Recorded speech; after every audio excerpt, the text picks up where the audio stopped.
J.O.B.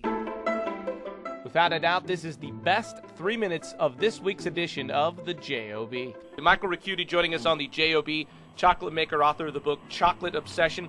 You've said that chocolate is extremely humbling. Why is that? Well, it's, because it's really sensitive to temperature and humidity. It is an organic product, so sometimes certain batches of chocolate are a little bit different than others, based on the year. I mean, it's a harvest.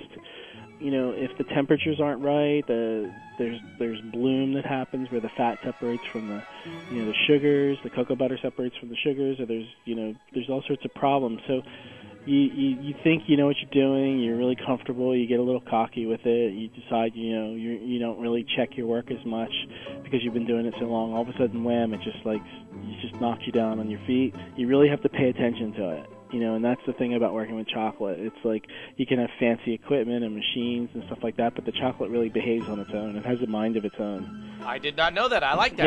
Yeah. It's really fussy. Just like my 1-year-old.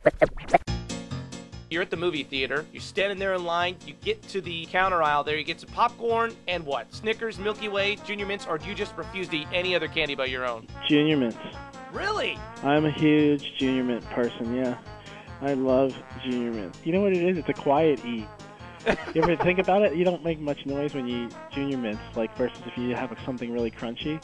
I never really thought about that until I'm with other people and they have other types of candy confections that are really crunchy and you just hear a lot of noise. But the Junior Mints are very, very subtle.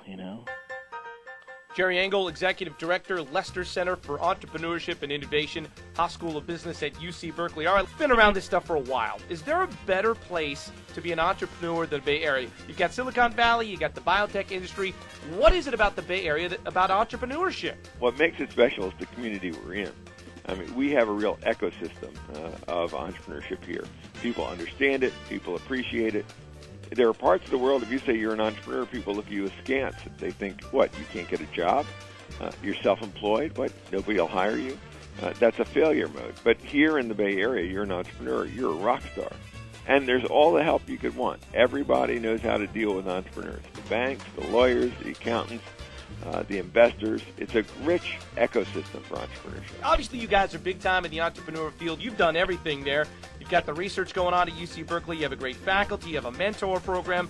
It has the Haas School reputation behind it. And I loved it. One of the most successful entrepreneurs to come out of your program is James Hong, who founded hotornot.com. Isn't that great? Now, is that a simple and beautiful idea? It is. Is that great? Is this hot or not? Cast your vote. And, that took very little capital to deploy, and it's a fantastic idea. Does he give you a cut of his success? Because didn't he sell that? Does he not go, hey, Teach, you did a good job. He gives you a cut or something? Like drive up in a Maserati and throw you the keys? I tell you, he would have a lot of company. We would, if we had all our successful entrepreneurs driving up, we'd have to have a parking lot full of Maseratis. James is very involved with us. He's on my advisory board, and he's a great support. And that's much more important than anything else. I love all these stuffy alumni from other schools looking at your advisory committee, and they see hotornot.com. We know it's hot. For the entire show, head on over to workingradio.com.